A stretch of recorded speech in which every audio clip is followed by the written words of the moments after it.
中山樓市知多啲，係歡迎大家收睇 Henny 嘅地產頻道。咁呢一排咧，雅居樂呢個發展商咧係網絡被傳到沸沸揚揚。作為呢個曾經地產嘅華南五虎嘅雅居樂，咁佢究竟發生咗咩事咧？雅居樂嘅老細佢係三鄉人啦，咁 Henny 咧喺三鄉呢邊都生活咗20年。咁我同雅居樂呢個發展商打交道咧，亦都有10幾年嘅時間啦。所以我覺得我係比較有發言權嘅。已經買入或者係準備入手雅居樂新樓盤嘅街坊一定要仔細認真咁聽一聽我呢條片。如果係錯過咗咧，日後踩到雷，你可能都唔知點解。創作不易，每一條影片咧都係 Henny 花費咗大量嘅時間同埋精力去製作嘅。感謝大家喺睇之前咧，先俾個 like， 然之後再繼續睇下邊嘅內容啦。咁啦，我哋而家係正式進入正題啦。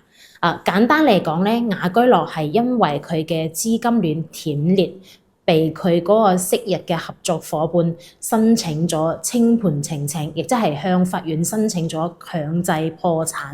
呢件事咧，直接導致咗雅居樂嘅股價爆跌，公司陷入咗嚴重嘅債務危機。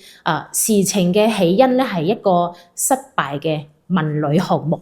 呢件事嘅一個導火索咧係源於2021年雅居樂同澳門賭王何鴻燊嘅仔何猷龍旗下嘅新濠國際喺中山嘅一個合作嘅項目。咁咧先講呢個項目嘅背景啦。佢係一個雙方聯手以38.2億競得中山翠鄉新區嘅一塊地皮，計劃咧係投入資金100個億打造一個主題公園啦、酒店啦、購物中心等於一體嘅一個大型嘅文旅綜合體嘅。然後咧就合作破裂，雅居樂咧本係應該負責投入56.5億嘅資金，但係後來因為資金緊張未能履行個協議。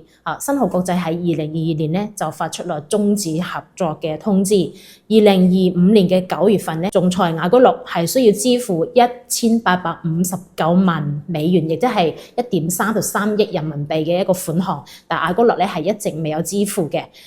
最後咧就到咗清盤呈請呢個流程啦。由於雅居樂咧遲遲冇付款，新濠國際咧喺2025年嘅11月9號咧就向香港高等法院申請咗清盤呈請，將首次聆訊日咧係定喺2026年嘅2月25號。咁雅居樂而家嘅狀況究竟有幾慘咧？呢個事件咧可能只係壓死駱駝嘅最後一根稻草。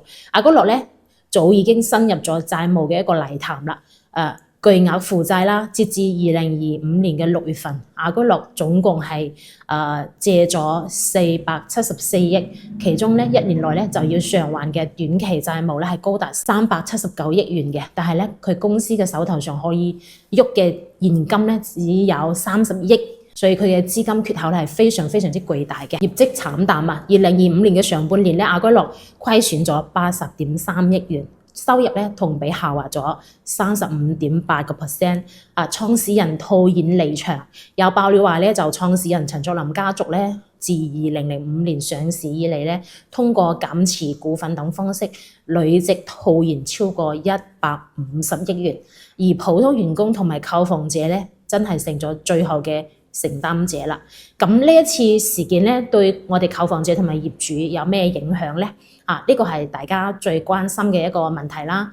雖然公司嘅一個風險好高，但係具體到每個樓盤咧情況咧，亦都係有所唔同嘅。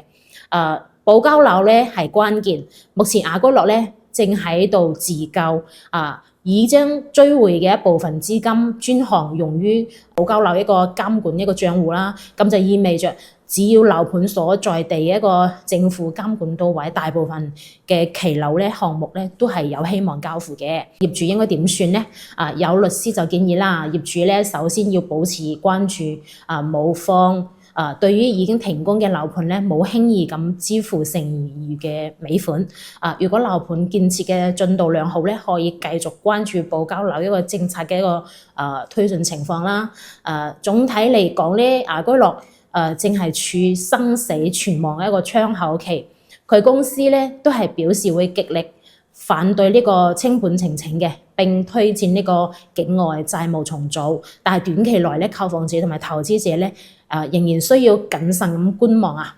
如果你買嘅係雅閣樂嘅二手樓咧，咁就唔受任何嘅影響嘅。但係咧，如果買嘅新樓，Henny 都係建議選擇現樓。如果係期樓嘅話咧，邊個都講唔埋啦，係咪？中山雅閣樂而家有邊啲樓盤仲喺度施緊工嘅咧？根據目前嘅信息，雅閣樂喺中山嘅部分樓盤咧，仍然喺度堅持施緊工嘅。但係咧，整體嘅情況咧就唔係好樂觀，好多項目都係出現咗一個延期啦、停工嘅跡象。如果你正在關注呢啲樓盤，了解佢最新嘅一個施工狀態同埋潛在嘅風險係非常之重要㗎。目前仍然喺度施工嘅樓盤咧就有據我所知啦，一個咧就係雅閣樂劍橋郡啦，呢個係位於西區嘅一個老網紅嘅一個樓盤嚟嘅。近期咧仍然有施工嘅進展，但係有信息咧顯示佢嘅新組團咧仍喺度建設緊當中喎。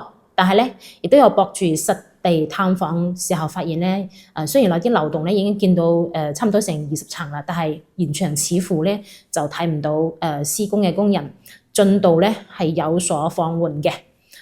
第二個咧就係海欣雲定啦。呢個樓盤雖然有部分嘅樓棟，比如話3棟咧已經交付咗嘅，但係後續建設基本上已經停滯咗。開發商雅閣樂因為資金斷裂，其出現嘅一個工程方因欠款而鬧事嘅咁嘅情況，即係講明佢嘅一個資金鏈咧已經係非常非常之緊張㗎啦。咁最後咧就係講過我哋購房者應該點算啦嚇，即係面對雅閣樂當前嘅咁嘅一個困境啦，作為一個購房者啦，真係需要格外咁樣去謹慎，保持警惕。多方求證，開發商嘅一個官方宣傳啦，同埋現場展示，可能咧同實際情況係有出入嘅，冇必要通過多個渠道，比如話實地探訪啦，諮詢當地嘅一個中介啦，加入業主群啦，了解呢個樓盤施工嘅一個真實情況同埋進度，以及佢一個資金情況嘅，關注保交樓嘅政策。目前咧，雅閣樂正在推進呢個債務重組，並將部分嘅資金係用於保交樓嘅一個監管帳戶嘅，咁就意味呢個樓盤只要納入呢個保交樓嘅名單啦，政府監管到位嘅話，項目最終交付嘅可能性咧係比較大嘅。謹慎支付尾款，對於已經停工啦或者係明顯延期嘅樓盤咧，就冇輕易咁支付我哋個剩餘嘅房款啦。可以同開發商協商啦，或者係尋求呢個法律嘅一個途徑保障自己嘅合法權益。總之部分樓盤仍然喺度施緊工，但係雅閣樂嘅整體風險係極高嘅。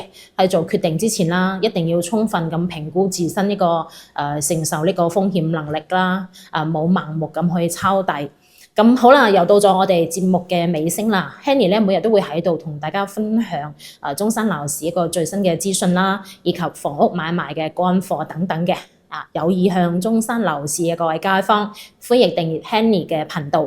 咁我哋下期再見啦，拜拜。